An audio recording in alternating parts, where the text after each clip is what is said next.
नमस्कार, मैं स्निग्धा स्वागत करती हूँ आप सभी का बुक ऑफ लाइफ के खास कार्यक्रम में। जैसा हम सभी जानते हैं, हम सभी की जीवन में काफ़ी कुछ है, काफ़ी जीवन हमारा अमूल्य है। लेकिन जीवन अमूल्य होने के साथ साथ पावरफुल और सक्सेसफुल इसे कैसे बनाएं, इस राह से हम भटकते जा रहे हैं। और इस राह से भटकने के कहीं ना कहीं कई तोड़ और कई उपाय हैं, जिसको जानने के लिए और जिसको बताने के लिए आज हमारे साथ स्टूडियो में मौजूद है बुक ऑफ लाइफ के ऑथर डॉक्टर कुमार प्रशांत मानव जी।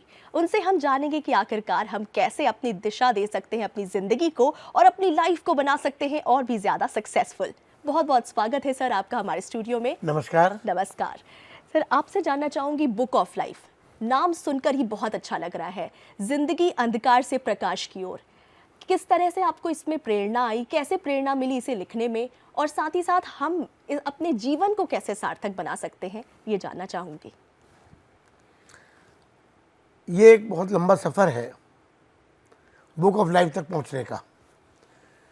ऐसा होता है कि बहुत पुरानी कहावत है बड़े बुजुर्गों की कि पूत के पांव पालने में दिख जाते हैं। उसी आधार पे मेरा जीवन चला, स्टार्ट हुआ। शुरू से ही जब मैं बच्चा था तभी से मेरे मस्तिष्क में, मेरे दिमाग में, मेरे दिल में कुछ समाज, मानवता, देश और व्यक्तियों के लिए हित में करने के लिए कुछ हुक, कुछ अजीब सी एक आग मेरे दिल में थी कि मैं कुछ करूं।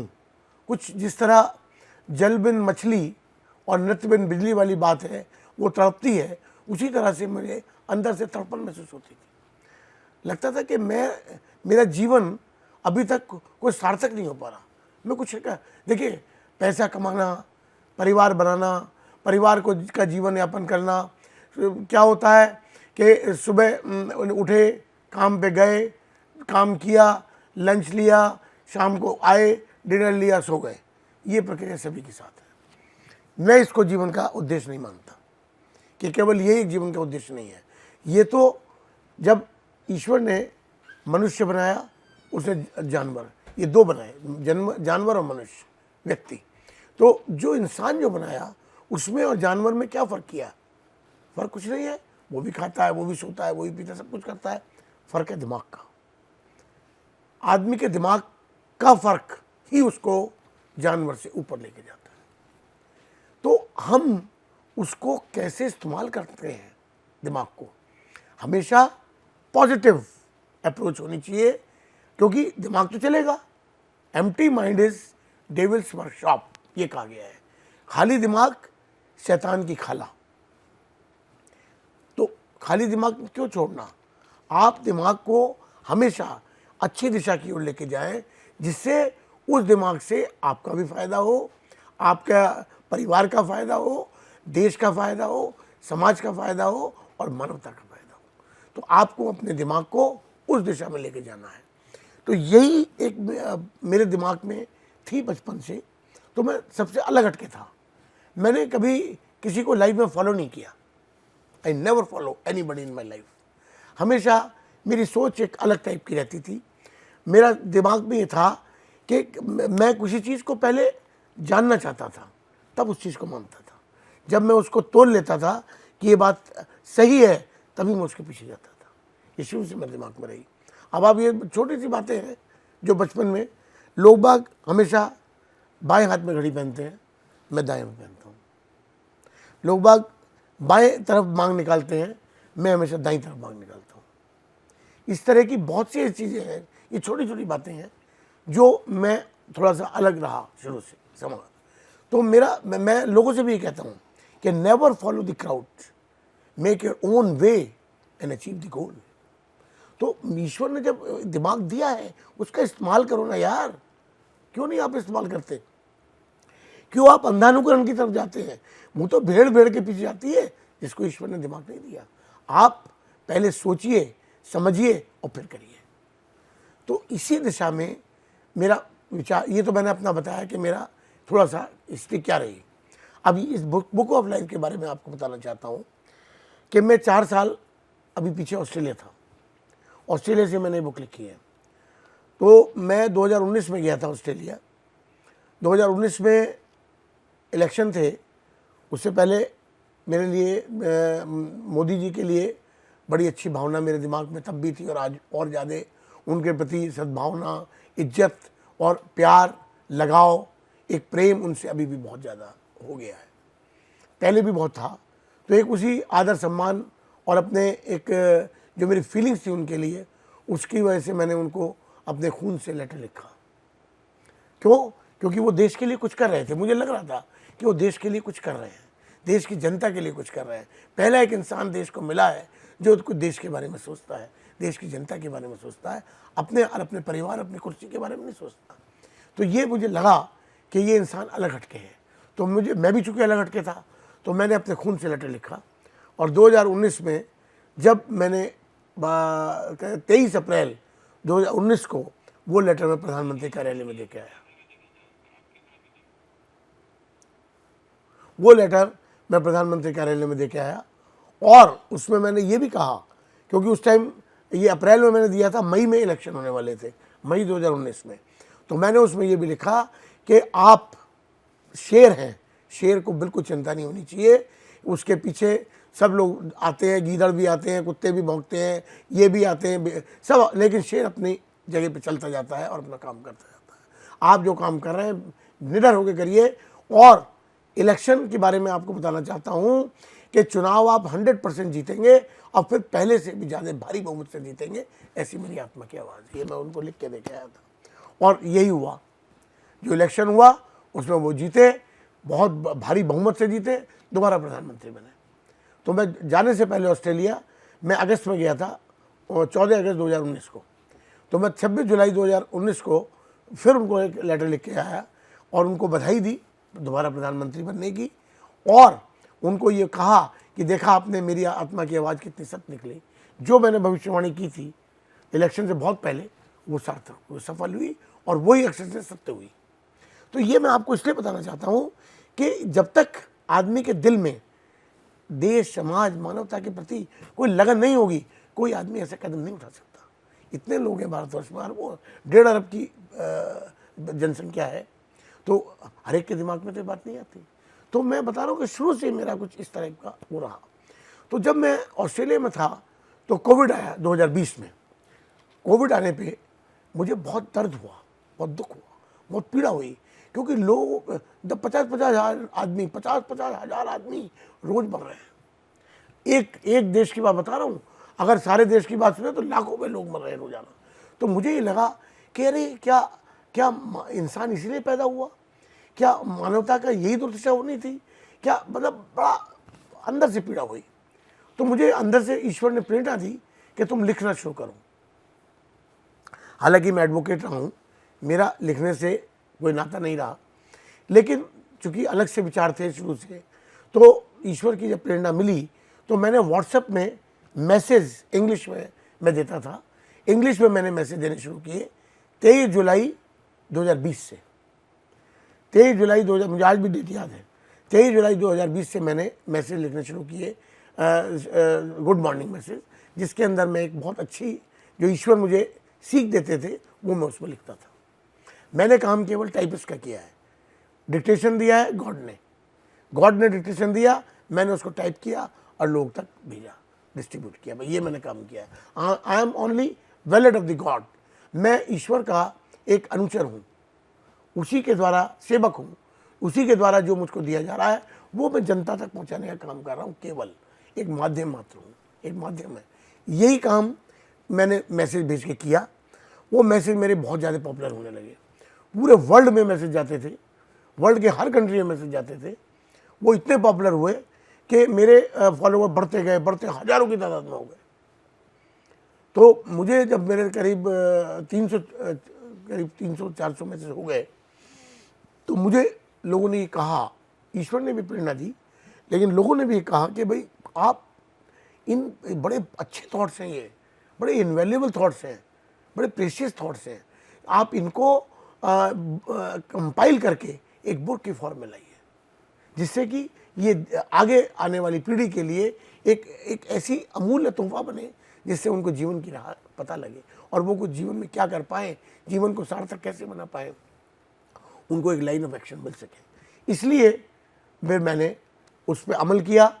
मेरे एक यहाँ दोस्त हैं, बड़े भाई हैं, राष्ट्रीय कवि हैं वीर रस के, डॉक्टर विजय प्रेमी जी, उन्होंने भी मुझे इस बात का वो दिया कि भाई आप इसे बुक की शीट में लाइए। मैंने ऑस्ट्रेलिया में बैठे बैठे इंडिया में कांटेक्ट किया। यहाँ बहुत अच्छे मेरे छोटे भाई डॉक्टर सुदेश दिव्य जी, उनका आराध्य प्रकाशन है, उन्होंने इस किताब को छापने का बीड़ा उठाया और उन्होंने किताब ये हम लोगों ने तैयार की और पहला एडिशन इसका बुक ऑफ लाइफ का 23 जुलाई 2021 को पहला एडिशन इसका लॉन्च हुआ।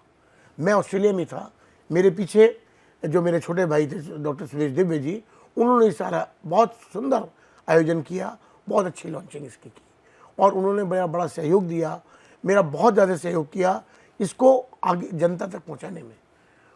स्कूल वो मेरा एक ये प्रयोजन रहा। मैं आपको इसके पीछे बता दूं कि ये चूँकि ईश्वर के थॉट है, एक तो सब तक पहुंचने चाहिए, जितने ज़्यादा लोगों को पहुंचेंगे उनको उतना ही फ़ायदा होगा। लेकिन एक मेरा दूसरा थॉट ये था इसके पीछे कि एडोल्फ हिटलर ने कहा था कि अगर किसी देश को बर्बाद करना है तो गोले, बंदूक, बारूद की कोई आवश्यकता नहीं है, केवल उसकी जो नई जनरेशन है उसको आप गुमराह कर दीजिए, देश अपने आप बर्बाद हो जाएगा। मैंने वहीं से इस चीज़ को पकड़ा और मैंने ये उठाया कि मुझे अगर अपने देश भारतवर्ष को ऊपर उठाना है तो मुझे उसकी जो नई पीढ़ी है, जो आने वाले देश के भावी कर्णधार हैं, जो पिलर्स हैं, उनको ऊपर उठाना है, देश अपने आप ऊपर उठ जाएगा। इस एक भावना के तहत मैंने अपना एक मिशन बनाया कि मैंने जो बुक ऑफ लाइफ ये लिखी है और ये छपी है, इसका सबसे ज़्यादा फ़ायदा हमें अपने आने वाली पीढ़ी को देना चाहिए। क्योंकि मेरा ऐसे मानना है कि जब आदमी बड़ा हो जाता है वो आदमी पक जाता है, उसको बदलना बड़ा मुश्किल काम होता है। उसको परिवार के, समाज के कुछ ऐसे संस्कार उसको सब मिल जाते हैं कि वो उन संस्कारों को पकड़ कर बैठ जाता है, उसको छोड़ना नहीं चाहता। चाहे उसको नई भी दिशा मिल रही है, नई प्रकाश मिल रहा है, लेकिन वो उसी में सिमटा रहना चाहता है क्योंकि उसे डर लगता है कि मैं अगर इन संस्कारों की जंजीर को तोड़ दिया पता नहीं क्या हो जाएगा। तो इसलिए मैंने ये सोचा कि जो बच्चे हैं वो कोमल हैं, उनको आप बदल सकते हैं, उनको आप सही दिशा ज्ञान दे सकते हैं। बड़े आसानी से नहीं बदले। हालांकि मैंने इट इज़ ए मटेरियल, मैंने हर एक को एक किताब डिस्ट्रीब्यूट फ्री, कोई पैसा आज तक मैंने इसका नहीं लिया। 50,000 किताबें मैं ये फ्री बंटवा चुका हूँ स्कूलों में, 7वीं 8वीं में, सिर्फ इसी उद्देश्य से कि हमारे देश के भावी कर्णधार, हमारे देश के पिलर ऊपर उठे, उनको दिशा का ज्ञान हो, क्योंकि वो दिशा भ्रमित है, उनको पता नहीं है, माता पिता के पास टाइम नहीं है उनको सही राह का ज्ञान देने के लिए, और अगर है भी तो उनको सही दिशा ज्ञान नहीं है तो वो उनको कैसे देंगे। इसलिए ईश्वर ने मुझे प्रेरित किया कि तुम इसको सब में बांटो। और इसका पीछे एक बहुत बड़ी थ्योरी है। आप देखो, एक किसान, आप एक कुम्हार के पास जाते हैं, आप कुछ भी कहते हैं, सुराही, घड़ा, कुछ भी बनवा लीजिए, बना देगा। लेकिन जब उसने घड़ा बना दिया और आप कहें नहीं भाई नहीं यार, घड़ा नहीं चाहिए, तुम इसकी सुराही बना दो, तो क्या घड़े बनने के बाद वो सुराही बना सकता है? नहीं बना सकता। इसका मतलब ये हुआ कि जो बच्चे हैं उनको हम आसानी से बदल सकते हैं, जो बड़े हैं उनको बदलना बड़ा कठिन कार्य है। तो इसलिए मैंने संकल्प लिया और मेरी एक मिशन है ये कि जितने ज़्यादा मैं बच्चों को बदल पाऊँगा, दिशा ज्ञान दे पाऊँगा, मेरे एक जीवन का मिशन है और अंतिम सांस तक मैं इस मिशन को पूरा करने की कोशिश करूँगा। तो बुक ऑफ लाइफ की मैंने आपको इतिहास बताया कि इसलिए इसकी प्रेरणा हुई। फिर उसके बाद चूँकि मेरे थॉट बढ़ते गए, मेरे थॉट तो लगातार चल रहे हैं।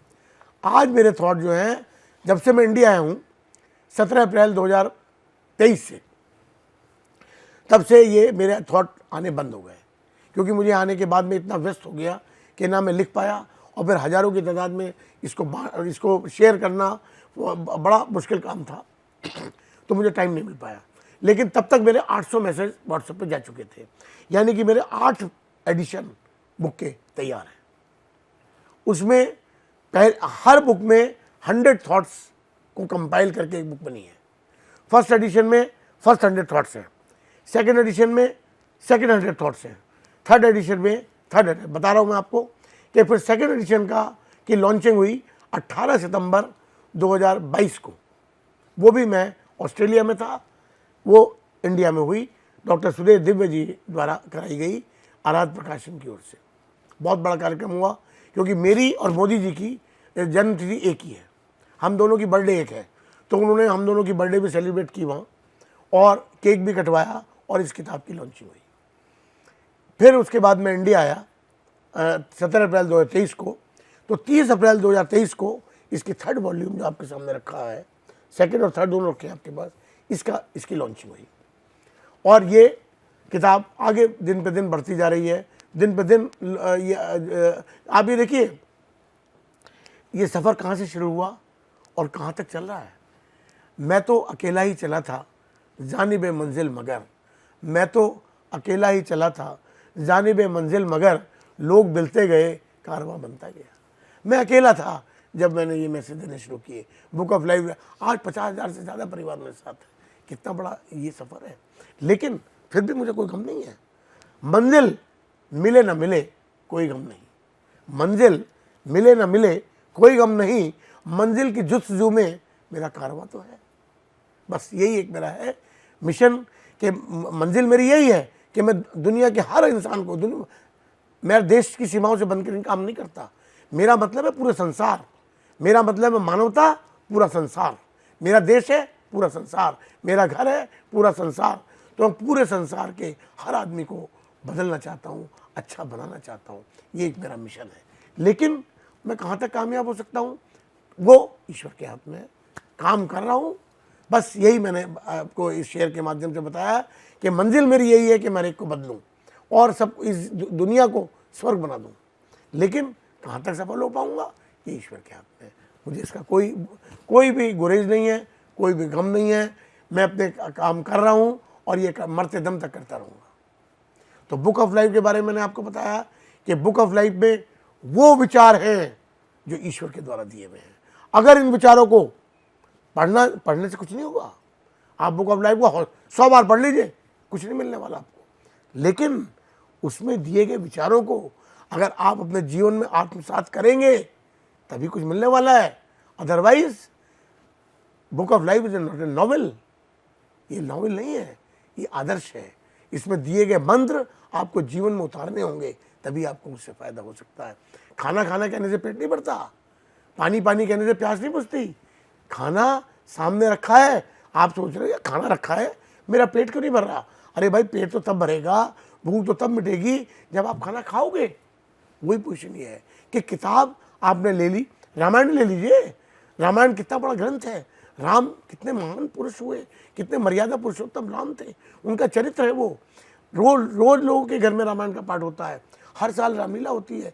कितने लोग राम बन गए, कितने लोग लक्ष्मण जैसा भाई, जो अपने भाई के लिए नवविवाहिता बीवी को, पत्नी को छोड़कर अपने भाई के साथ 14 साल वनों में चला गया। कौन लक्ष्मण जैसा भाई है आजकल? मुझे बताइए, उस रामायण को पढ़ने का फायदा क्या हो रहा है?